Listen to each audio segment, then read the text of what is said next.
Help could soon be on the way for families accused of child abuse who are trying to prove that their children have medical conditions that can mimic abuse. We followed the Sullivan's case for quite some time now. This couple is still fighting to regain custody of their 3 children after doctors told them they found multiple fractures in their twin daughter back in 2023 when they took her to a Jacksonville hospital. The Sullivans insist that she was never abused. Tonight, another mother shares her battle to reunite with her children, and her case is inspiring a bill that will go before Florida lawmakers on Wednesday. I prayed for them because I wanted to be a mom. Tasha Patterson, a nurse practitioner, didn't know if she could ever get pregnant. So when not only did I get pregnant naturally, but also twins, it was a miracle pregnancy. Her sons were born prematurely, and after they were released from the NICU, she knew something was wrong. The entire time they told us they either had reflux, they had colic.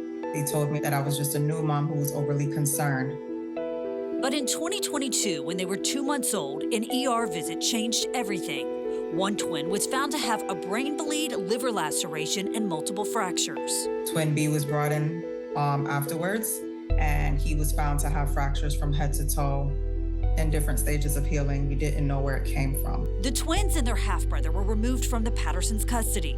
The couple charged with child neglect. For you to snatch my children away and said we did it to them is absolutely the hardest thing we have had to go through as a family, because nobody hurt my children.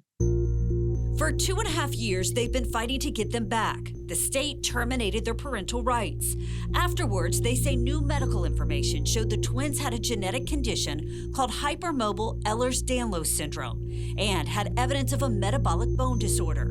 The judge reopened the case, but Patterson says they were only allowed to have limited experts testify on their behalf. We did have our own child abuse pediatrician who ruled out abuse.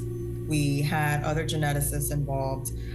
We had radiologists involved, and we weren't allowed to bring them in. After learning their parental rights had been terminated, State Senator Barbara Sharif filed Senate Bill 304, called Patterson's Law. A companion bill has been filed in the House. What was striking to me was the fact that they have gone through their entire life savings. They have been fighting in the court system to get their children back, and they have a condition called Ehlers-Danlos syndrome. And this condition leads to fractures. It leads to injuries that could look like abuse. The bill would ensure families are informed of their right to request specific medical exams and a second opinion to rule out conditions that might mimic abuse during child abuse investigations. It would just make it mandatory that a judge considers another opinion, and that is a fair process. As Patterson's legal battle continues, her 2-year-old twins remain with a relative. She only gets supervised visits. It has taken a toll.